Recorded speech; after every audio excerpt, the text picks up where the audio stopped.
주보를 보니까 이게 주보도 항상 보면 우리가 새로 이렇게 바뀐 것들만 좀 눈길이 가고 항상 써 있는 것들은 이렇게 눈길이 잘 안 가잖아요. 근데 오늘 아침에 주보 이렇게 보면서 유평 소식에 보니까 주일학교 오전 9시에 교회에서 모이고 학생회 오후 3시에 교회에서 모이고 청년회 토요일 저녁 6시에 교회에서 모이고요. 수요 예배도 우리가 저녁 8시에 모여서 함께 예배를 드린다라는 이 말이 예전에는 이게 그렇게 못 썼었어요, 그렇죠? 뭐 온라인으로 어떻게 합니다, 줌으로 모입니다, 이제 그렇게 계속 썼었거든요. 근데 또 이렇게 계속해서 우리가 모일 수 있다라는 것도 참 큰 특권이다라는 생각이 잠시 들었습니다. 이렇게 이 자리까지 여러분들이 나오셔서 우리가 함께 예배드리고 있으니까요. 또 이 시간에 또 하나님께서 우리들에게 들려주시는 말씀에 또 집중해서 함께 교훈을 얻고 또 우리 삶의 변화를 만들어 갔으면 좋겠습니다. 오늘은요 계시록 2장 18절부터 29절 말씀을 함께 나누려고 합니다. 요한계시록 2장 18절부터 29절이고요. 죄에 관대한 교회는 들을지어다 라는 제목으로 나누려고 합니다. 죄에 관대한 교회는 들을지어다. 계시록 교회는 들을지어다 시리즈의 네 번째 시간이고요. 네 번째 교회에 대해서 오늘 함께 생각을 해보려고 합니다. 이제 성경에 보면은 우리가 천사에 대해서 조금씩 알 수 있는 부분들이 있어요. 그 천사들 중에서도 특별히 이 사탄에 대해서 우리가 알 수 있는 것들이 여러 가지가 있는데, 뭐 사탄 하면 여러분들 떠오르는 이미지들이 아마 이것저것들이 있으실 텐데, 사탄은 제가 한 가지만 질문을 해볼게요. 사탄은 하나님의 라이벌일까요, 아닐까요? 네, 아니라고 대답을 하신 거죠, 그렇죠? 뭔가 웅성웅성 소리가 들렸는데. 네, 사탄은 하나님의 라이벌은 아닙니다, 그렇죠? 우리가 어떤 영화나 뭐 그런 것들 보면은 약간 이렇게 하나님과 사탄이 라이벌인 것처럼 뭔가 선과 악의 그런 대등한 그런 싸움, 약간 그런 것처럼 그려질 때가 있지만, 우리가 성경을 보면은 사탄은 하나님의 라이벌은 아닙니다. 하나님과 동등한 위치에서 그런 싸움을 하고 있는 것이 아닌 거죠, 그렇죠? 하나님의 주권 아래서 움직이는 한낱 피조물일 뿐입니다. 그런데 사탄은요, 우리들에 비해서는, 우리 사람들에 비해서는 분명히 더 뛰어난 존재인 것은 맞습니다. 우리보다는 좀 우위에 있는 그러한 존재이기는 합니다. 그런 사탄이요, 가장 잘하는 것이 있는데요, 뭐냐 하면은 거짓말입니다. 거짓말을 굉장히 잘합니다. 그래서 예수님은 사탄에 대해서 뭐라고 말씀을 하셨냐면은 거짓말쟁이요 거짓의 아비다라고 요한복음 8장 44절에서 말씀을 하셨습니다. 처음에 이 하와를 유혹해서 이렇게 죄를 짓게 만들 때도요, 여러분들 그 말씀을 가만히 읽어보시면 사탄이 아주 그럴듯한 거짓말을 잘 하는구나라는 것을 우리가 알 수 있어요. 근데 생각해보면 사실 거짓말이라는 것 자체가 그렇잖아요, 그렇죠? 그러니까 이 사실보다 더 그럴듯해야, 더 믿을만해야 이제 그것이 제대로 된 거짓말이다라고 할 수 있습니다. 그러니까 들었을 때 뭔가 논리적으로도 앞뒤가 잘 맞는 것 같고, 그렇기 때문에 더 믿을만 해야 이제 그것이 거짓말인 거죠. 하나님이 동산 모든 나무의 열매는 먹게 하셨는데 단 하나만 금하셨습니다. 그렇죠? 그 중앙에 있는 선악을 알게 하는 나무의 열매는 너희가 먹지 말라라고 하나님께서 말씀을 하셨습니다. 그러면은 그것에 대해서 사람은 그 말씀을 들었을 때 당연히 그 안에 의문이 들 수 있겠죠, 그렇죠? 다른 건 다 괜찮은데 왜 저거만 먹지 말라고 하셨을까? 하나님께서 하셨던 말씀은 하나였어요. 너희가 먹으면 죽을 거다였어요. 너희가 그것을 먹으면 정령 죽을 거니까, 그러니까 먹지 말라. 이제 그렇게만 하나님께서 말씀을 하셨거든요. 근데 충분히 이제 사람의 입장에서, 사람이 지식이 있으니까, 지능이 있으니까 왜 먹지 말라 그러시는 거지? 먹으면 왜 죽는 거지? 그러한 의문들을 충분히 가질 법한 그러한 명령이었습니다.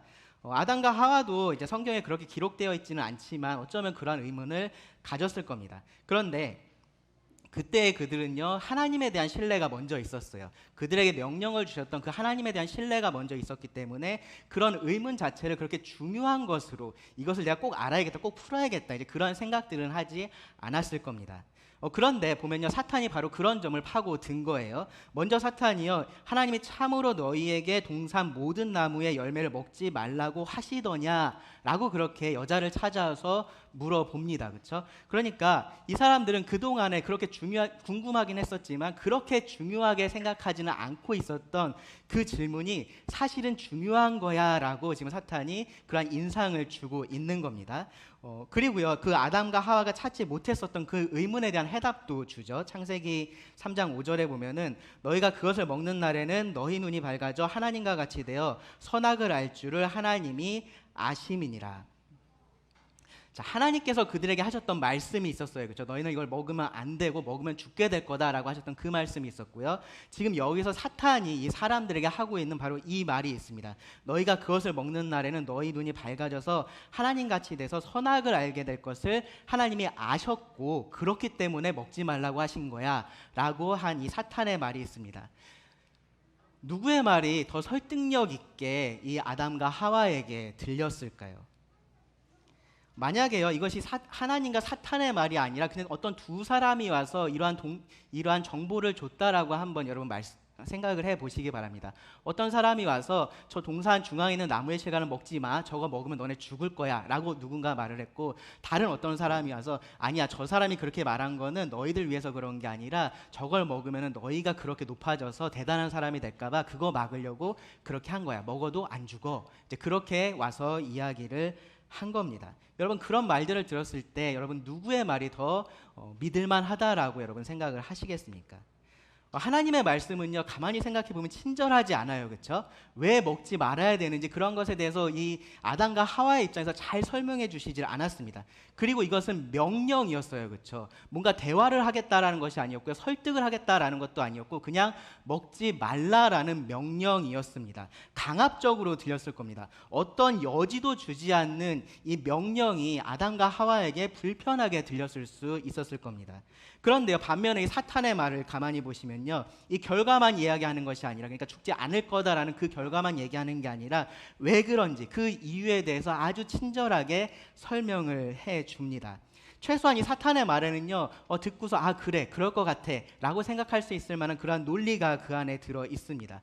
단정하면서 명령하는 것 같이 그렇게 들리지는 않았을 겁니다. 오히려 들어보니까 제가 물론 뱀이었겠지만, 그렇죠? 저 뱀이 나를 위해서 내 입장에서 뭔가 대변해 주는 것 같은 그러한 생각이 들었을지도 모릅니다. 아마요, 우리가 아담과 하와의 입장에 있었어도 이 뱀의 말이, 이 사탄의 말이 더 설득력 있게 들렸을 겁니다. 더 신뢰가 갔을 겁니다. 이 내용을 떠나서 뭐 논리적으로 앞뒤가 맞고 그런 걸 다 떠나서도요, 나를 위해 준다라는 생각에 더 신뢰하고 싶었을 겁니다. 심지어 뭔가 좀 새로운 것을 좀 새롭게 이렇게 깨닫게 됐고 알게 된 것 같은 그런 뿌듯함이 있었을지도 모르고요, 어떠한 자부심이 생겼을지도 모르겠습니다. 여러분, 사탄은요, 정말로 터무니없는 거짓말을 하지 않습니다. 사탄은요, 우리가 믿을 만한 거짓말들을 합니다. 우리가 이해할 수 있을 법한 그러한 거짓말들을 합니다. 우리가 좋아할 만한 그러한 거짓말을 합니다. 그러니까 우리가 속는 겁니다. 여러분, 오늘날은 어떨까요? 사탄은요, 여전히 그것과 동일한 방식으로 오늘날에도요, 이 사람들을 거짓으로 미혹하고요, 계속해서 무너뜨리는 그러한 일들을 하고 있습니다. 사탄이요, 우리 같이 가서 죄 짓자 그렇게 말하지 않아요. 절대로 그렇게 말하지 않습니다. 아담과 하와에게 우리 같이 하나님을 대적하자라고 그렇게 말하지 않았습니다. 직접적으로 그렇게 말하지는 않았습니다. 그저 그들의 입장에서 그들이 듣기 좋은, 그들이 듣고 싶은 그러한 이야기를 해줬었던 것 뿐입니다.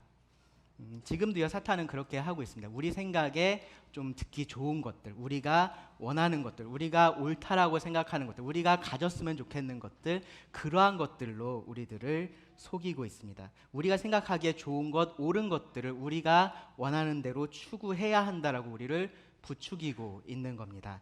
하나님의 기준에 따라서 무언가를 선택하고 행동하고 하는 것이 아니라 우리의 기준을 세우라고 말합니다. 그렇게 할 수 있다라고 말하고요, 그렇게 하라라고 말합니다. 그것이 죄다라는 사실은 철저히 그 거짓말 안에 감추어져 있습니다. 오늘 우리가 함께 살펴보게 될 이 계시록의 넷째 편지에는요, 특별히 이 관용의 죄를 우리가 좀 찾아볼 수가 있습니다. 관용의 죄라는 말이 좀 어색하게 들리실 것 같아요. 여러분, 빌립보서 4장 5절에 보면 사도 바울이 뭐라고 얘기했죠? 너희 관용을 모든 사람에게 알게 하라라고까지 말을 했잖아요. 그렇죠? 그러니까 이 관용은 좋은 거라고 말을 한 겁니다. 근데 왜 관용이 죄일까라는 생각이 여러분 드실 수 있습니다. 남에게 선을 베풀고 내 권리를 내세우지 않고 다른 사람을 존중해주고 용납해주고 인정하는 거, 그거 좋은 건데 그게 죄가 될 수 있을까? 그런 생각 여러분 드실 수 있는데요. 방금 전에 말씀드렸던 것처럼 하나님의 기준에서 벗어난 모든 것들이 죄가 됩니다. 하나님의 기준에 이르지 못한 것도 죄가 되지만 하나님의 기준을 넘어서는 것도 죄가 됩니다. 그런 면에서 이 관용이라는 것은 죄가 될 수 있습니다. 오늘날의 관용이라는 것이 사실 그래요. 스윈돌은요 이것을요 관용주의라고 그렇게 표현을 했는데요. 스윈돌이 말하는 관용주의는 이런 겁니다. 모든 사람에게 다른 모든 사람의 신념과 가치관과 생활 방식을 받아들이고 찬성하고 정당하게 여길 것을 요구하는 것. 그러니까 서로가 서로를 그렇게 배려하고 그런 것이 아니라 다른 사람에게 너도 그렇게 해야 돼, 나처럼 생각해야 돼, 너도 이런 가치관을 가져야 돼 라고 말하는 그러한 것이 사실은 오늘날의 관용주의라는 거죠. 그러니까 하나님께서 말씀하시는 그런 관용의 범위를 넘어선 겁니다. 오늘날에요 이런 관용주의에 따르면요 사실은 관용주의라는 것 이거 말고는 절대적인 진리라는 것을 우리가 찾아볼 수가 없습니다. 모든 사람의 생각이 동등한 가치를 가지잖아요, 그렇죠? 그렇기 때문에 모두가 다 진리가 되는 그러한 세상에 우리는 살고 있습니다. 맞고 틀린 것이 없고요, 옳고 그른 것이 없습니다. 뭐만 있습니까? 다른 것만 있는 거예요. 다른 것만, 차이만 있는 겁니다. 그렇다라고 주장을 하고 있는 것이 이 관용주의입니다. 언뜻 들으면 굉장히 듣기 좋은 말이에요, 그렇죠? 우리가 이런 차별 같은 거 다 없애고 평등한 사람으로서 다 함께 같이 잘 살자, 이제 그러한 말로 들리기 때문에 그렇습니다. 우리가 서로를 인정하고 존중하는 그런 아름다운 세상이 이런 것들을 따라가면은 찾아올 것처럼 그렇게 말을 하고 있습니다. 이렇게만 하면 우리가 싸우지 않고 다 같이 평화롭게 화합하면서 다 같이 잘 살 수 있을 것처럼 그렇게 이야기를 하고 있는 겁니다. 그런데 그것이 처음에 말씀드렸던 사탄의 거짓말인 겁니다. 이런 관용주의야말로요 정말로 독단적인 그러한 가치관이라고 할 수 있습니다. 왜 그러냐면요 스스로 깨어있고 내가 우월하다라는 그러한 생각의 기준을 스스로 만들고요 그것을 다른 사람에게 적용하기 때문에 그렇습니다. 그것으로 다른 사람을 재단하기 때문에 그렇습니다.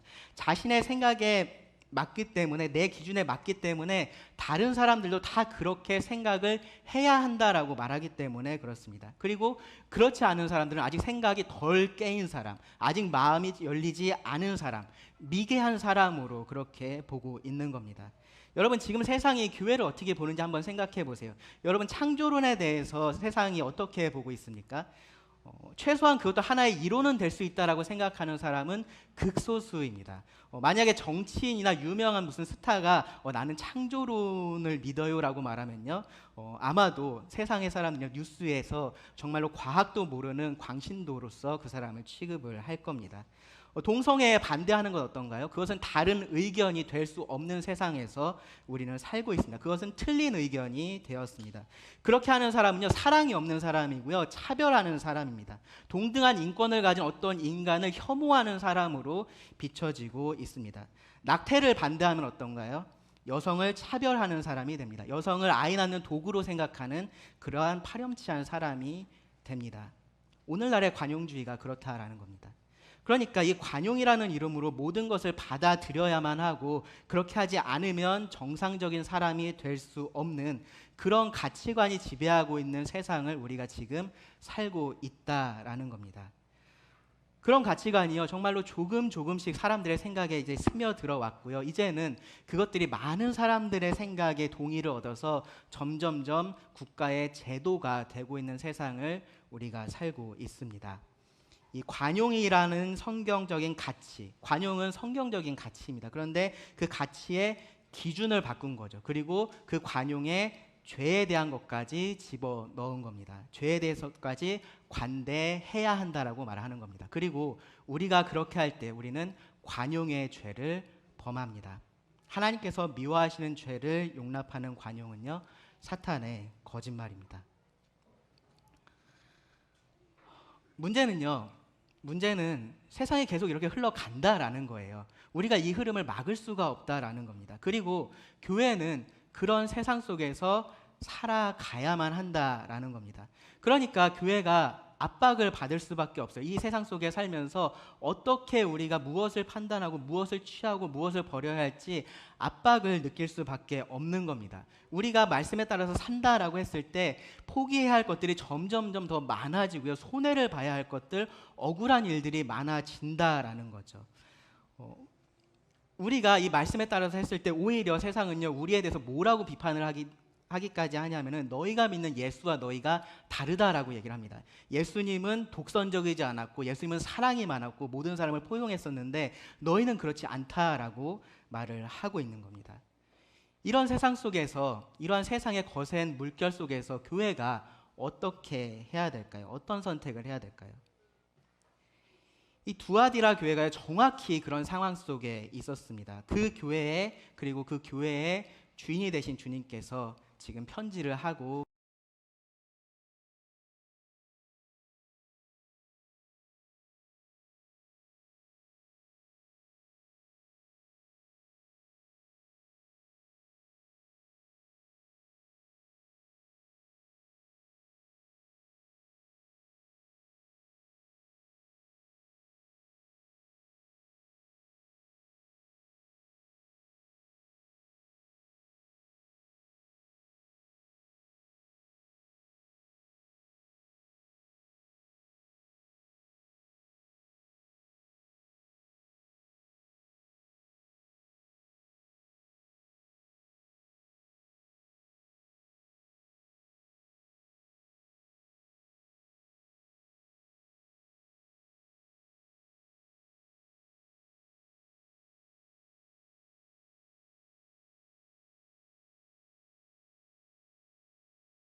도시들이 그렇게 무역의 중심로, 이런 상업의 허브 같은 역할들을 많이 하잖아요. 그러니까 그러한 도시는 아니었습니다. 그리고요, 이 종교적으로 봤을 때도 주변에 이 버가모가 있었기 때문에, 지난 시간에 여러분 들었던 거 기억나시죠? 이 사탄의 권자가 있는 곳이 버가모였잖아요. 그러니까 그러한 종교의 중심지는 버가모였던 거죠. 그러니까 이 두아디라가 그렇게 종교의 중심지로서 어떤 특별한 역할을 하고 이제 그럴 만한 것도 아니었습니다. 그런데 특별한 것이 뭐가 있었냐면은, 이 로마의 통치 아래서 그 도시가 안정을 누리면서 그곳에서 제조업이 성행을 하기 시작했다라는 거예요. 그러면서 이제 그곳에 그렇게 사람들이 이제 몰려들었는데, 이 제조업이 발달하면서요, 오늘날의 그런 노동조합에 해당되는 길드라는 것이 그곳에 많이 생겨나게 됐습니다.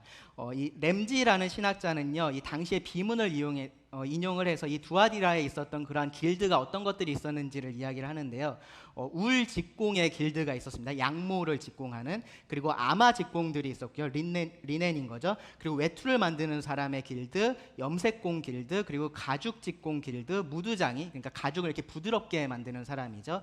그 무두장이 길드가 있었고요. 도공들, 도자기 만드는 사람들의 길드, 제빵사 길드, 노예 상인 길드, 그리고 청동 대장장의 길드, 이제 이러한 것이 그 비문에 명시되어 있는 그러한 길드들이었습니다. 그러니까 여러 가지 그런 제조업들이 그곳에서 활발하게 그렇게 번성하고 있었다라는 것을 알 수 있습니다.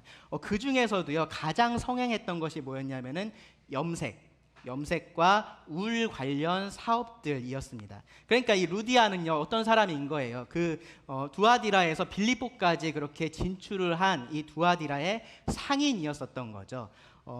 이제 오늘날도 여러분 그런 것들 아실 거예요. 특별한 산업이 이렇게 크게 발달한 도시들에 가면은 그 산업에 종사하는 것이 단순히 어떤 경제적인 문제에만 걸려 있지는 않아요, 그렇죠? 그러니까 그 삶의 전반이 이제 그것하고 연관되어 있는 것을 볼 수 있고요. 이 두아디라도 사실 마찬가지였습니다. 그러니까 염색하는 일을 한다라고 하면요, 그냥 혼자서 나 염색 잘하니까 나 혼자 일해야지, 그렇게 할 수가 없었던 거죠. 염색 길드에 들어가서 그곳에서 같이 일을 해야만 했었던 그러한 상황이었던 겁니다. 물론 그렇게 가입을 해야지만 일을 할 수 있고 뭐 그런 건 아니었어요. 근데 길드에 들어가지 않으면, 그 노동조합에 들어가지를 않으면은 많은 불이익을 당할 수밖에 없는 그러한 구조로 되어 있었다라는 겁니다. 이 길드는요, 경제 공동체였을 뿐만 아니라요, 하나의 작은 사회를 이곳에서 이루고 있었습니다. 그러니까 당연히 종교 생활의 중심지도 이 길드가 됐었던 거예요. 길드는 저마다 이렇게 수호신들을 섬기고 있었고요. 그리고 자주, 이제 어떤 학자에 따라서는 매주 그런 것들이 있었다라고 얘기를 하는데, 우리가 이렇게 매주 모여서 예배 드리는 것처럼 매주 그 길드의 조합원들이겠죠. 그 조합원들이 모여서 그들이 섬기는, 그들의 수호신이라고 세워놓은 그 신들에게 예배하는 그러한 일들을 벌였습니다. 그것을 이제 축제로서 그렇게 했었는데요.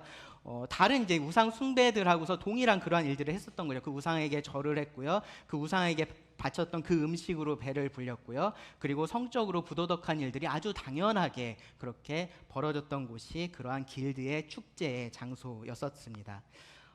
말 그대로 모두가 이 노동의 수고를 잠깐 잊고 그냥 그렇게 방탕하게 자유를 즐기는 그러한 시간들이 있었다라는 겁니다. 그것이 길드의 축제의 의미였습니다. 이 세상 사람들의 기준에서 보면은 좋은 거죠, 그렇죠? 예, 그런 것들을 이렇게 만들어 놓고서 거기 가서 마음껏 그렇게 즐길 수 있고 했으니까 좋은 거였습니다.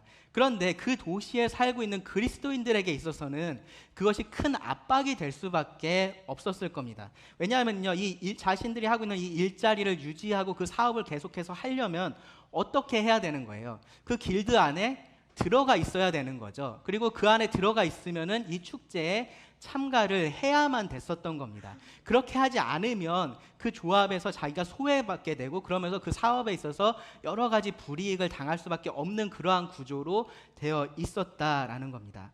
그러니까 이러한 축제에 참여를 하든지 아니면 생업을 포기할 각오를 하든지 둘 중에 하나의 선택을 해야만 하는 그러한 상황에 있었습니다. 왜 제가 이 두아디라의 상황이 오늘날 교회의 상황하고 비슷하다고 말씀을 드리는지 여러분 이 정도면 아실 거라고 생각을 합니다. 두아디라 교회가 어떤 선택을 했을까요? 그들은 어떤 마음으로 지금 이 그들의 주인이신 예수님께서 보내신 이 편지를 열어봤을까요? 18절 말씀해 보시면요, 그 편지를 보낸 예수님이요 자신을 이렇게 말씀을 하십니다. 그 눈이 불꽃 같고 그 발이 빛난 주석과 같은 하나님의 아들이 이르시되. 마찬가지로 1장에서 예수님에 대해서 사용했던 그 표현들이 여기서 나옵니다. 14절, 15절에 나오는 표현이 나오고요. 그리고 하나님의 아들이라는 말씀이 추가가 됐습니다.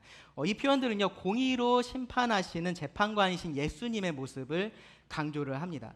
먼저 예수님의 눈이 불꽃 같다라고 얘기를 해요. 우리도 이런 비슷한 표현들 쓰죠, 그렇죠? 이 눈에서 뭐 불이 나온다, 뭐 레이저가 나온다, 뭐 그런 식의 표현들 좀 쓰잖아요, 그렇죠? 무언가를 이렇게 자세하게 주목해서 볼 때 이제 그러한 표현들을 쓰는데 예수님께서 그러한 눈을 가지시고 그렇게 보고 계신다라는 말입니다. 겉으로 보이는 것을 보실 뿐만 아니라 그 안에 감추어져 있는 것까지 그 눈으로 보고 계신 겁니다. 23절을 보시면요, 예수님이요, 모든 교회가 나는 사람의 뜻과 마음을 살피는 자인 줄 알지라 라고 말씀을 하세요. 예수님은 겉으로 보이는 것에 속지 않으시고요, 그 본질을 꿰뚫어 보시는 그러한 분으로서 소개를 하고 계신 겁니다. 이 두아디라 교회에 대해서도 예수님은 그렇게 하십니다. 다음으로요, 이 예수님의 발이 빛난 주석과 같다라고 얘기를 해요. 이 빛난 주석이 뭔지는 우리가 봤을 때는 발이 빛난 주석이 뭐야, 이제 그런 생각이 들 텐데, 이 두아디라 사람들은 그 말을 들었을 때 바로 떠오르는 이미지가 있었을 겁니다. 왜냐하면 아까 거기에 여러 길드가 있는데 그 중에 하나가 바로 이 청동, 주석을 단련하는 그러한 길드였기 때문이고요. 거기서 그 사람들이 그렇게 빛나는 주석을 만들어서 이 순전하고 단련된 노쇠를 만들면 그걸로 뭐를 했냐면은 군대에 보급을 했습니다. 군대가 그것을 가지고 무기로서 사용을 했었던 거죠. 그러니까 이제 그러한 이미지를 가지고 예수님을 이들이 인식할 수 있게 예수님께서 말씀을 해 주신 겁니다. 그러니까 빛난 주석이라는 것은 아주 잘 단련이 된, 그래서 빛날 정도로 정결함을 의미를 하고요. 그리고 무기로 사용될 정도로 강함을 의미를 합니다.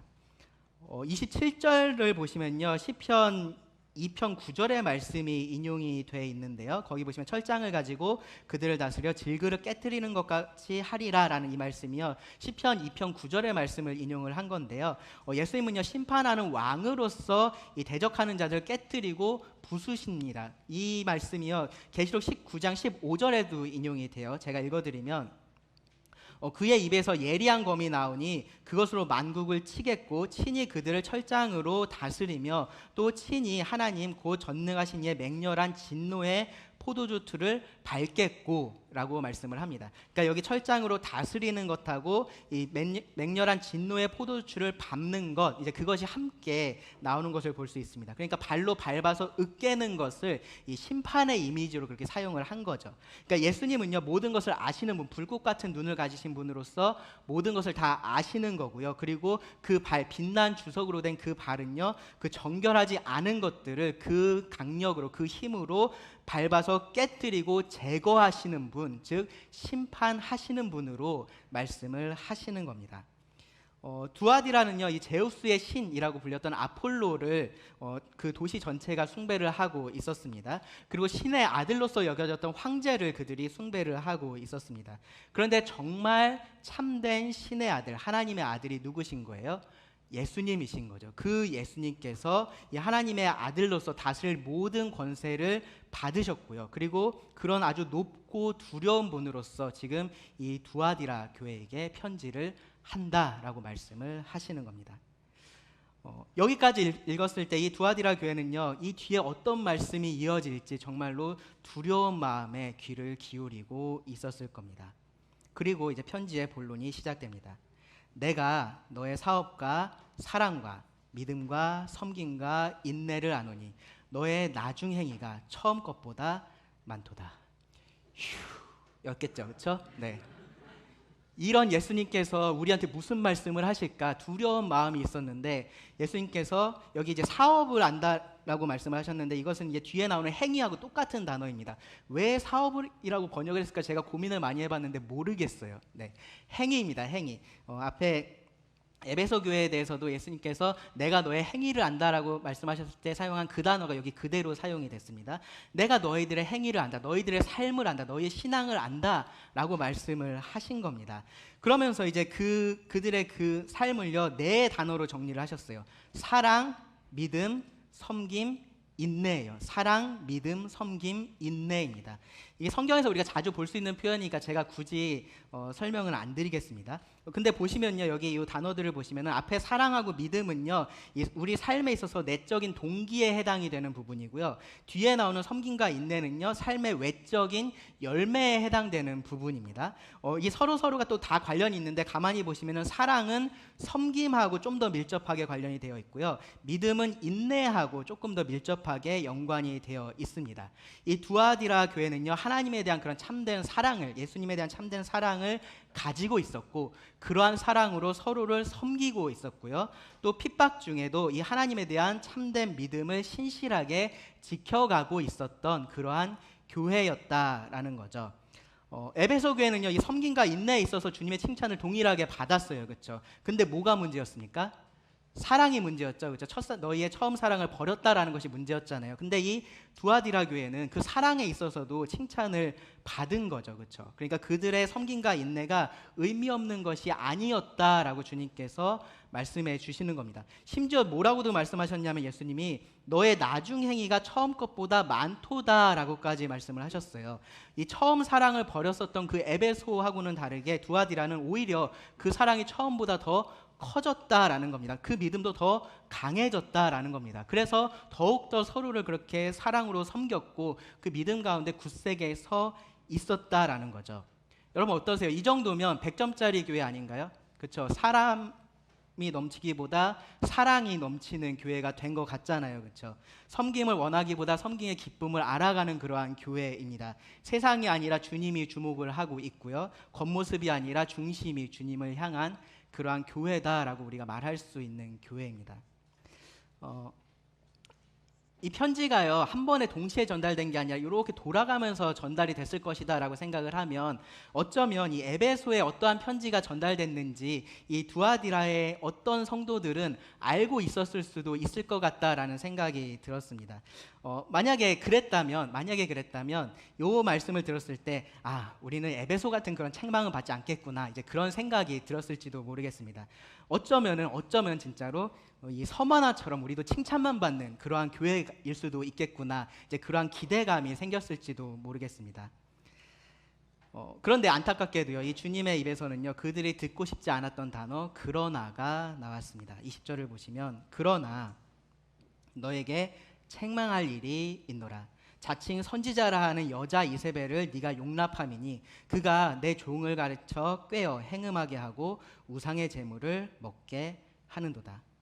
이 완벽해 보였던 두아디라 교회에게 치명적인 한 가지 문제가 있다라고 지금 예수님께서 지적을 하고 계시는 겁니다. 그들은요, 스스로 선지자라고 주장했었던 여자 이세벨을 용납했습니다. 이 이세벨에 대해서 이제 좀 말씀을 좀 드리려고 하는데, 이세벨이요, 이 교회의 공적인 자리에서 그렇게 가르쳤는지는 이 말씀만 보고서 우리가 다 알 수는 없을 것 같습니다. 그런데 이 교회의 대다수에게 그렇게 지대한 영향을 주고 있었다라는 것을 우리가 추측해 볼 수 있습니다. 그리고요, 그 가르침이 구체적으로 무엇인지도 주님께서 말씀은 하지를 않으셨어요. 그런데 우리가 뒤에 내용들을 보고서 좀 생각을 해볼 수 있습니다. 먼저요, 주님은요, 이 여자의 이름을 이세벨이라고 말씀을 하셨어요. 이세벨. 이 본명은 분명히 아닐 겁니다. 여러분, 이세벨 누가 떠오르시죠? 아합의 아내 떠오르시죠, 그렇죠? 엘리야를, 그 바알 선지자를 죽였던 엘리야를 죽이겠다라고 그렇게 선언을 했었던, 협박을 했었던 바로 그 유명한 구약의 인물 이세벨과 이름이 동일합니다. 그러니까 아마도 그 이름을 지금 여기서 사용을 하고 계신 것으로 우리가 생각을 해볼 수 있습니다. 이세벨과 같은 일을 이 사람이 하고 있었던 거죠. 그 버가모 교회는 보시면은 거기서 발람이 언급이 됐어요, 그렇죠? 그러니까 거기서는 아마도 그러한 어떤 남자가 그러한 일들을 하고 있었을 거고, 그 비슷한 일을 이곳에서는 여자가 하고 있었기 때문에 예수님이 특별히 이세벨을 언급을 하셨다라고 우리가 생각해 볼 수 있습니다. 이세벨은요, 그냥 많은 바알 선지자 중에 한 명 같은 그런 사람이 아니었습니다. 정말로 특별한 바알의 숭배자였습니다. 그래서 그 남편인 아합 왕을 그렇게 바알을 열심히 숭배하도록 옆에서 계속해서 충동했다라고 성경이 그렇게 말을 하고요. 그렇게 해서 이 남편뿐만 아니라 온 이스라엘을 그렇게 우상 숭배로, 바알 숭배로 물들였었던 사람이 바로 이세벨이었습니다. 이제 그런 일을 하는 사람이 이 교회 안에 있었다라는 겁니다. 다만 이 이세벨은요, 자신을 다른 무언 우상 숭배자라고 말을 하고 있지 않았어요. 여기 보시면은 선지자라고 주장을 합니다. 자칭 선지자라고 주장을 합니다. 스스로는 하나님의 선지자라고 말을 하고 있었다라는 거죠. 자신이 하나님께 특별한 계시를 받았다라고 말을 하고 있었다라는 겁니다.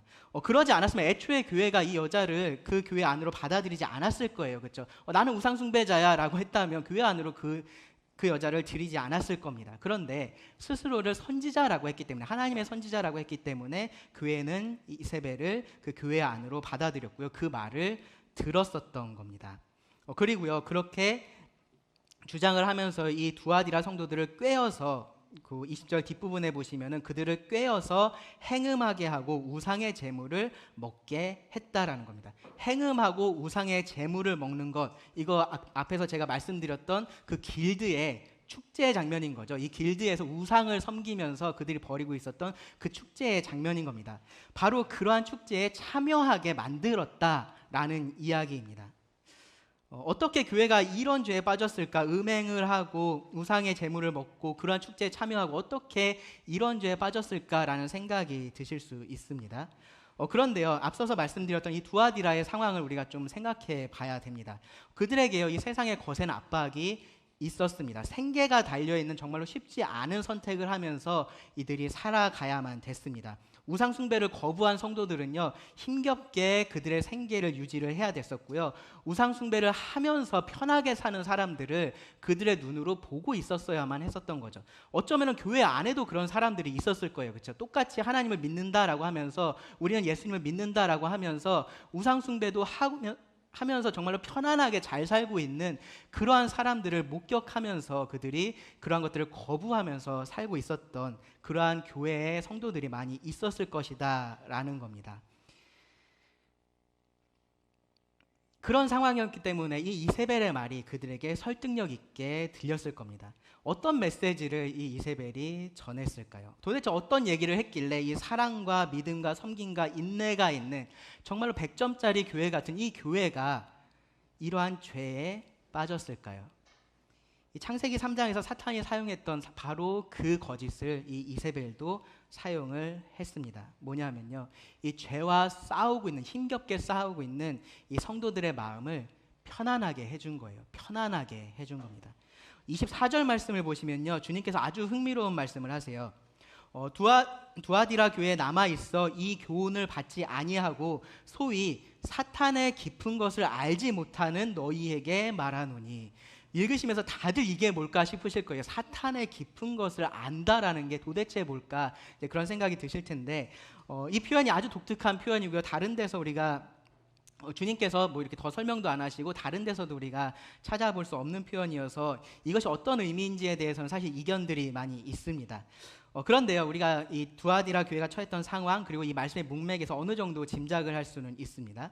24절에서 주님께서 하신 말씀을 보면요, 이 사탄의 깊은 것이라는 표현은 이거는 주님께서 그렇게 얘기를 하신 것이 아니라 이 이세벨과 그를 따르는 사람들이 스스로 사용한 표현이다라는 것을 알 수 있어요. 소위라고 말을 하잖아요. 그렇죠? 스스로 그렇게 말을 한 겁니다. 사탄의 깊은 것을 아는 것에 대해서 그들이 말을 하고 있었다라는 겁니다. 그리고요, 예수님의 말씀에 따르면요, 이세벨의 교훈을 받은 사람들은 그럼 어떤 사람들이냐면은 사탄의 깊은 것을 아는 사람들인 거죠. 그렇죠? 그것을 따르지 않는 사람들이 모르는 사람들이니까 그것을 따르는 사람들은 그것을 아는 사람들인 겁니다. 그러면은 이 이세벨의 교훈을 받은 사람들은 어떤 일을 했습니까? 행음하고 우상의 제물을 먹는 그러한 일들을 했습니다. 그 길드의 축제에 참여하는 그러한 일들을 했습니다. 그러니까 그것이 곧 여기서 말하고 있는 사탄의 깊은 것을 아는 것과 같은 의미로서 우리가 생각을 할 수 있습니다. 그러니까요, 그러면은 이 말은 무슨 말이냐면, 이 이세벨의 가르침이라는 것은 어떤 특별한 그런 게 아니라 그렇게 사탄의 깊은 것을 아는 것, 다르게 말하면 그들이 가서 우상의 제물을 먹고 그곳에 가서 행음을 하고 하는 그러한 일들이 괜찮은 거다라고 이세벨이 가르쳤을 것이다라고 우리가 생각할 수 있습니다. 괜찮은 것뿐만 아니라 오히려 필요한 것이다라고 그렇게 주장을 했을 수도 있습니다. 여러분 잘 따라오셔야 됩니다. 이 생각의 뿌리에는 뭐가 있냐면요, 영지주의라는 것이 있어요. 영지주의. 이제 영지주의 설교 시간에 몇 번 들어보셔서 이제 좀 익숙하시죠, 그렇죠? 영지주의, 이 영적인 것이 육적인 것보다 훨씬 더 뛰어나다, 우월하다라는 그러한 그 당시의 사상입니다. 그래서 영과 이 육을 완전히 분리해서 이해를 했었던 것이 그 당시의 영지주의예요.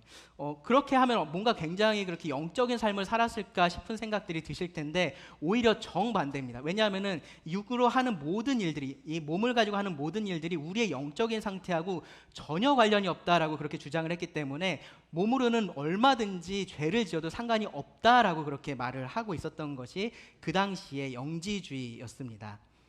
그러니까 아무리 행음을 하고 우상의 제물을 먹어도 그것이 영적으로는 아무런 해를 끼치지 않는다라고 말을 할 수 있는 근거가 이제 거기에 있었던 거죠. 그리고요, 심지어 그렇게 우상 숭배에 참여를 해서 이 사탄의 깊은 것이라고 표현된 이러한 것들을 아는 것이 필요하다라고까지 얘기를 했을 겁니다. 왜냐하면요, 그렇게 해야지 하나님의 은혜를 제대로 이해할 수 있을 거다라고 주장했기 때문입니다. 이 후기의 영지주의자들은 어떤 주장을 했냐면요, 믿는 자는 자기 능력의 한계를 깨닫고 승리하기 위해서는 사탄의 요새에 들어가야 된다라고 그렇게 말을 했습니다. 그러니까 이 우상 숭배에 참여를 하고 이 사탄의 깊은 것으로 들어가야지만 그것이 이 하나님의 은혜 앞에서 얼마나 무능한 것인지를 알게 되고요, 그것을 증명할 수 있게 된다라고 그렇게 가르쳤다라는 거죠. 그러니까 이세벨도 아마 그러한 가르침을 따라서 이 교회 사람들을 미혹을 했을 겁니다. 무슨 말인지 이해가 되시나요? 조금 혼란스러우셔도 상관없습니다. 왜냐하면 뒤에 가서 제가 짧게 정리를 해드릴 거기 때문입니다. 그러면서 이 바울이 우상 숭배에 대해서, 우상에 대해서 말했던 거 여러분 기억나실 거예요. 고린도전서 8장에 보시면요, 이 우상은 아무것도 아니고 그에게 드려진 그 음식이라는 것은 사실 아무것도 아니다, 이제 그런 얘기도 바울은 했습니다. 그러니까 이거 역시 방금 전에 말씀드렸던 그런 관점에서 보면은 이세벨이 사용하기에 아주 좋은 말씀이에요, 그렇죠? 이 우상이라는 거 너희가 실제로 있다라고 믿지만 않으면은 이거 마음대로 너희들이 즐겨도 아무 상관없다, 너희들에게 영적으로 어떠한 해도 끼치지 않는다, 이제 그렇게 주장을 할 수 있는 겁니다. 이제 여기에 조금 더 상상력을 덧붙이면 어떤 얘기들도 했을 거다라고 좀 생각을 해볼 수 있냐면, 예수님은 누구의 친구셨어요? 죄인과 세리들의 친구셨잖아요, 그렇죠? 예수님이 죄인과 세리들의 친구셨는데 너희가 이러한 길드의 축제에 가지 않으면서 어떻게 그들의 친구가 되어서 그들에게 복음을 전할 수 있겠느냐라고도 말을 할 수 있었을 겁니다. 이세벨은요, 스스로를 하나님의 선지자라고 그렇게 주장을 하면서 이렇게 이 두아디라 교회를 가르쳤다고 볼 수 있습니다. 그러니까요, 이것이요, 이제 행음하고 우상의 제물을 먹는다라는 이 표현에 대해서 우리가 좀 반감이 강하게 들어서 그렇지, 쉽게 말하면은 이세벨은 그냥 이 사회의 사람들이 모두 다 그렇게 쉽게 즐기고 있는, 모두가 그렇게 공유하고 있는 이러한 사회 문화를 너희가 그리스도인이라고 해서 즐기지 않을 이유가 없다라고 얘기를 한 거예요. 그렇게 해도 그것이 죄가 되지 않는다라고 말을 한 겁니다. 그리고 오히려 그들과 함께 있는 것이 너희가 더 주님의 명령에 순종하는데 도움이 된다라고 말을 했을 것이다 라는 겁니다. 이런 이세벨의 가르침에 이 두아디라 교회가 솔깃했을 거예요. 왜냐하면 그 문제로 이들은 계속해서 싸우고 있었기 때문입니다. 그것 때문에 많은 어려움들을 겪고 있었기 때문입니다. 그런 두아디라 교회에게 이 이세벨이 편안함을 준 겁니다. 양심의 자유를 준 겁니다. 너희가 가서 이것들 마음껏 누려도 괜찮아라고 이야기를 한 겁니다. 여러분들이 제 말을 들으면서 조금 이해하기 어려우셨던 부분들이 있었던 것처럼 아마 이 두아디라 교회 성도들도 이세벨의 말을 들으면서 저게 뭔 소리야 도대체, 막 영지주의라고 얘기하면서 막 이런저런 얘기들 하는데 도대체 저게 뭐야, 그런 생각 했을지도 몰라요. 근데 중요한 건 뭐예요? 저 사람이 뭔가 좀 맞는 말을 하고 있는 것 같고 성경에서 말하고 있는 걸 얘기하고 있는 것 같고, 그리고 결과적으로 나한테 도움이 되는 얘기를 하고 있다라는 거죠. 그렇기 때문에 그것을 받아들이기가 훨씬 더 쉬웠을 거다라는 겁니다. 그러한 유혹에 넘어가기가 너무 쉬웠을 거다라는 겁니다. 사탄이 아담과 하와에게 그렇게 했었던 것처럼 듣고 싶은 얘기를 해준 겁니다. 그리고 그렇게 그들이 듣고 싶은 얘기를 그들이 들었을 때, 그들이 원하는 것을 얻게 되었을 때 그들은 원하지 않았던 죄라는 문제에 빠지게 됐던 겁니다.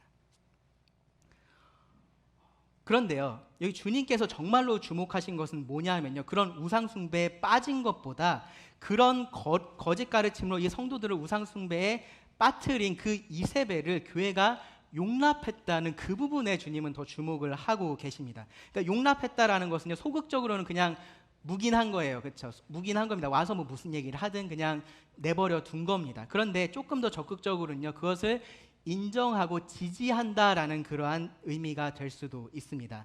이 이세벨의 가르침이 가져온 그러한 편의성이 저렇게 해도 괜찮겠네 라는 그러한 마음을 들게 만들었던 그 편의성이 이 죄에 대한 교회의 분별력을 무력하게 만들었던 겁니다. 그 죄에 대한 그들의 통찰력을 어둡게 만들었던 겁니다. 그냥 좋은 게 좋은 거지, 뭐 저렇게 해서 성도들 잘 살 수 있으면, 조금 더 풍요롭게 살 수 있으면 괜찮은 거지 라고 생각하게 만들었다라는 거죠. 사실 버가모 교회와 유사한 문제가 이 두아디라 교회에도 있었던 겁니다. 그런데 예수님의 표현이 달라졌어요. 예수님은 버가모에 대해서는 2장 14절 15절을 보시면은 너희 안에 그런 교훈을 따르는 사람이 있다라고 그 정도로 얘기를 하셨어요. 근데 이 두아디라에 대해서 뭐라고 얘기하셨냐면은 너희가 그런 사람을 용납했다라고 말씀을 하십니다. 거짓에 빠진 그런 사람들이 있었던 것뿐만 아니라요, 그러한 거짓에 빠뜨리는 사람을 그들이 용납하고 있었던 더 큰 죄가 그들 가운데 있었던 겁니다. 이 두아디라는 이세벨을 용납했지만 주님은 그렇게 하지 않으십니다. 이세벨은 사람들을 속일 수 있었지만 주님을 속일 수는 없었습니다. 21절을 보시면 또 내가 그에게 회개할 기회를 주었으되 자기의 음행을 회개하고자 하지 아니하는도다. 볼지어다 내가 그를 침상에 던질 터이요 또 그와 더불어 간음하는 자들도 만일 그의 행위를 회개하지 아니하면 큰 환난 가운데 던지고 또 내가 사망으로 그의 자녀를 죽이리니 모든 교회가 나는 사람의 뜻과 마음을 살피는 자인 줄 알리라. 내가 너희 각 사람의 행위대로 갚아주리라. 주님은 이세벨에게도요, 회개할 수 있는 기회를 충분히 주신 겁니다. 이전에 어떠한 방법이었는지 우리가 다 알 수는 없지만 주님은 그러한 기회를 주셨습니다. 그런데 이세벨이 그것을 거절했습니다. 그러니까 그에게 심판이 임할 거다라고 말씀을 하십니다. 이 편지가 전달된 이 시점에서 이세벨의 심판은 확정이 된 겁니다. 더 이상 회개할 수 없는 상태에 이 여선지자는요, 빠졌던 겁니다. 그런데요, 그 이세벨을 따르고 있었던 사람들에게는 주님은 회개할 기회를 한 번 더 주십니다. 이 이세벨에게 확정된 심판의 메시지를 너희가 들을 때 너희는 회개하라 라고 그렇게 말씀을 하고 계신 겁니다. 그런데 만약에 너희도 이세벨처럼 동일하게 회개하지 않으면 동일하게 심판을 받게 될 거다라고 엄하게 지금 경고를 하고 계신 겁니다. 주님께서 여기서 사용한 표현들을 보시면요, 침상에 던질 거다라고 말씀을 하세요. 병상을 의미를 할 겁니다. 질병을 의미를 할 거고요. 환난 가운데 던지겠다라고 말씀을 하시고요. 사망으로 그의 자녀를 죽일 거다라고 말씀을 하십니다. 이 심판은요, 이 이세벨의 영적인 자녀들에게까지도 고르게 다 미칠 거고요. 누구도 피할 수가 없습니다. 그리고 그들에게 임한 그 심판을 주변의 모든 교회들이 보면서 주님이 공의로 심판하시는 분이시구나 라는 사실을 알게 될 것이다 라고 주님은 말씀을 하십니다. 무서운 경고의 말씀입니다. 우리가 이 경고의 말씀에 우리도 귀를 기울여야 됩니다. 왜냐하면 우리도 정말로 이 두아디라 교회와 동일한 상황 속에서 선택의 문제를 겪으면서 살아가고 있기 때문에 그렇습니다. 이세벨은요, 더 이상 이 땅 가운데 없습니다. 그런데 어쩌면요, 우리는요, 이 이세벨의 가르침을요, 따르고 있는 이 이세벨의 자녀들일지도 모릅니다. 그냥 이런저런 궤변들을 늘어놓으면서요, 죄에 대해서 우리가 관대한 태도를 가지고 있다면요, 그렇다면 우리는 이세벨의 가르침을 따르고 있는 겁니다. 하나님의 기준을 알면서도 정말로 아무렇지 않게 나의 기준을 세우고 은혜라는 그러한 이름 아래서 모든 것을 내가 할 수 있다라는 것만 생각하면서 내가 원하는 것만 하고 있다면요, 그렇다면 여러분 지금 이세벨의 가르침을 따르고 계신 겁니다. 하나님의 말씀하고 상관없이 그냥 내 생각을 지지해주고 내가 듣고 싶은 이야기를 해주고 나를 편하게 해주는 그러한 설교들, 그러한 강의들, 그러한 책들, 그러한 영상들, 그러한 사람만 여러분들이 따르고 계시다면 여러분 이세벨의 가르침을 따르고 계신 겁니다. 결국 이것은 죄에 대한 우리의 태도의 문제입니다. 죄하고 여러분 싸우고 계신가요? 아니면 죄하고 여러분 평화협정을 맺으셨습니까? 죄에 대해서요, 여러분들이 이런저런 허울 좋은 변명들을 계속해서 늘어놓는 그러한 진짜 이유가 무엇인지 여러분 마음속을 점검해 보셔야 됩니다. 정말로 주님께서 미워하시는 이 죄를 나도 그러한 마음으로 혐오하고 있는지, 그 죄를 나도 미워하고 있는지 점검해 봐야 됩니다.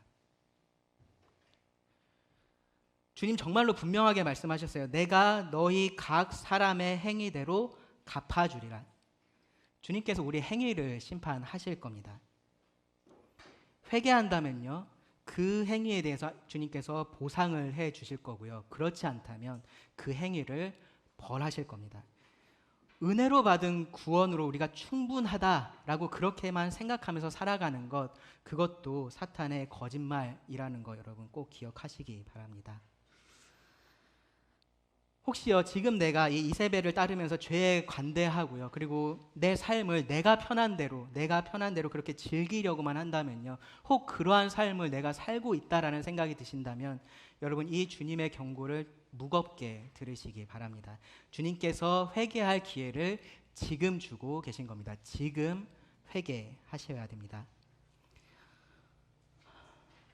이어지는 말씀을 보면요, 이 두아디라 교회의 모든 성도가 이세벨의 이 거짓에 속았던 것은 아니에요. 주님은 그렇지 않은 자들에게 격려의 말씀을 해주십니다. 24절 보시면 두아디라에 남아있어 이 교훈을 받지 아니하고 소위 사탄의 깊은 것을 알지 못하는 너희에게 말하노니 다른 짐으로 너희에게 지울 것은 없노라. 다만 너희에게 있는 것을 내가 올 때까지 굳게 잡으라.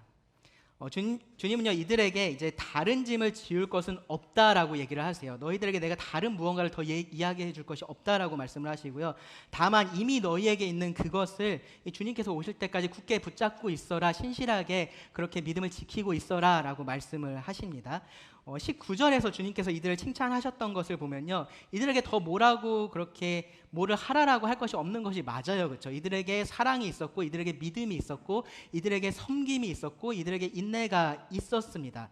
이 성도들은요, 이 생계의 위협 속에서 정말로 삶의 그런 근간이 흔들리는 그러한 위협 속에서도요, 이 우상숭배의 유혹을 뿌리치고 그렇게 살아가고 있었습니다. 이 교회 안에 들어왔던 이 거짓 가르침, 부도덕한 삶, 그런 것과 싸우고 있었습니다. 주님은 이들에게 더 무엇을 하라라고 요구하지 않겠다라고 얘기를 하세요. 다만 지금의 이 모습을 너희가 끝까지 인내로 지켜가라라고 말씀을 하십니다. 주님께서 다시 오셔서 그들의 그 행위에 갚아주실 때까지 신실하게 그 믿음을 지키라고 주님께서 부탁하시는 겁니다. 그리고요, 이 편지의 결론에서 주님은 놀라운 약속의 말씀을 주시는데요, 26절 보시면 이기는 자와 끝까지 내 일을 지키는 그에게 만국을 다스리는 권세를 주리니 그가 철장을 가지고 그들을 다스려 질그릇 깨뜨리는 것과 같이 하리라. 나도 내 아버지께 받은 것이 그러하니라. 내가 또 그에게 새벽별을 주리라. 여러분 이 말씀 읽으니까 어떤 말씀 떠오르시죠? 그렇죠? 네, 시편 2편 말씀이 떠오르실 겁니다. 이 시편 2편을 보시면 하나님께서 그 아들 예수님을 메시아 왕으로 세우시고 이 만국을 다스릴 권세를 주시는 그러한 예언의 말씀을 담고 있습니다. 그 말씀이 언제 실현이 되냐면요, 주님께서 재림하실 때 실현이 될 겁니다. 그런데 여기서 예수님 지금 무슨 말씀을 하시는 거냐면은 그렇게 아버지께서 나에게 그렇게 권세를 주셨던 것처럼 끝까지 믿음을 지키는 이 이기는 자들, 내 일을 끝까지 지키는 너희들에게 동일한 그런 권세를 주겠다라고 약속을 하시는 겁니다. 그리고 새벽별이신 주님이 여기 보면 그에게 새벽별을 주리라라고 말하는데요, 이 새벽별이 주님을 의미를 합니다. 그 주님을 그들에게 주셔서 그들과 함께 다스릴 것을 말씀을 하시는 겁니다. 이 땅에서 끝까지 신실하게 이 주님의 일을 지키면서 이기는 삶을 산다라는 것이 사실 쉽지 않습니다. 쉽지 않다라는 것이요, 어려워서 하기 쉽지 않다라는 그런 의미가 아니라요, 그런 삶이 편한 삶이 아니다라는 의미에서 쉽지 않습니다. 세상의 사람들, 특히 이 편하게 사는 다른 그리스도인들을 보면요, 내가 잘못 살고 있는 게 아닌가, 굳이 내가 이렇게 살아야 되나, 그런 생각이 듭니다. 그런데 주님은 그렇지 않다라고 말씀을 하시는 겁니다. 주님은요, 그 불꽃 같은 눈으로 우리를 바라보시고요, 우리의 마음을 모두 다 아십니다. 세상에서 편안한 삶을 포기를 하고 어리석다라는 말을 들으면서 살아가고 있는 그 믿음을 지키고 있는 우리를 주님은 아십니다. 그러한 우리의 답답함을 주님은 충분히 알고 계십니다. 그 눈으로 우리를 보고 계십니다. 연약하지만 주님을 사랑하고요. 또 주를 향한 그 믿음을 가지고 섬기면서 인내하는 우리의 행위를 주님께서 다 아십니다. 그리고 어떻게 하십니까? 그 행위대로 갚아 주십니다. 이것이 주님의 약속입니다. 그리고 이 편지가 이렇게 마무리가 됩니다. 귀 있는 자는 성령이 교회들에게 하시는 말씀을 들을지어다. 다른 모든 편지들도 이렇게 마무리가 됩니다. 모든 교회가 이 말씀을 들어야 됩니다. 우리가 이 말씀을 들어야 되는 겁니다. 사탄의 거짓말을 듣는 게 아니라 이 주님의 진리의 말씀에 우리가 귀를 기울여야 됩니다. 여러분, 죄에 관대해지시면요, 그만큼 편해지실 거예요. 그만큼 여러분이 편안한 삶을 영위하실 수 있습니다. 어쩌면요, 지금보다 훨씬 더 성공한 삶을 사실 수도 있을 거고요, 풍요로운 삶을 사실 수도 있을 겁니다. 어쩌면요, 그렇게 돼서 교회에 헌금도 더 많이 하게 되실 수도 있어요. 나중에 봉사할 기회들도 많이 얻을지도 모릅니다. 그렇게 하면요, 결혼하기도 더 쉬워질 거고요, 승진하기도 더 쉬워질 거고요, 직장 생활도 더 쉬워질 겁니다. 모든 면에서 정말로 더 나은 삶을, 여러분이 원하는 그러한 삶을 사시게 될지도 모릅니다. 이 죄와 여러분들이 싸우지 않으시면요, 여러분들이 죄에 대해서 관대하시면 그렇게 될 수 있습니다. 왜 그러냐면은 세상과 부딪힐 일이 없으니까요. 네. 우리 삶이 이 보이는 것이 전부라면 그렇게 사는 게 맞습니다. 당연히 그렇게 살아야죠. 주일에 교회 나오는 거 정말로 어리석은 일입니다. 예수님 때문에 손해보는 일 따위는 절대로 하시면 안 됩니다. 그런데 여러분, 그렇게 믿고 계신가요? 그렇지 않으시죠, 그렇죠? 그렇지 않다라는 거 우리 모두가 다 알고 있습니다. 우리 삶에서 보이는 것은 잠깐이고요, 보이지 않는 것이 영원합니다. 그 보이지 않는 영원을 우리의 믿음의 눈으로 바라보면요, 이 죄에 대해서 우리가 관대하지 않을 수 있고요, 그렇게 싸워서 생기는 그런 여러 가지 불편함이나 손해나 그런 어려움들 즐겁게, 정말로 기꺼이 감당할 수 있는 힘이 생깁니다. 정말로 우리가요, 이 주님을 다시 만나게 될 때까지, 우리가 주님께 가든지 주님께서 우리들에게 오시든지 우리가 주님을 만나게 될 그때까지요, 이 주님께서 우리들에게 맡겨주신 것들, 그것들 우리가 지키면서 정말로 신실하게 살아갈 수 있기를 바랍니다. 그러한 신실한 종들이 되기를 바랍니다. 기도하고 말씀을 드리겠습니다.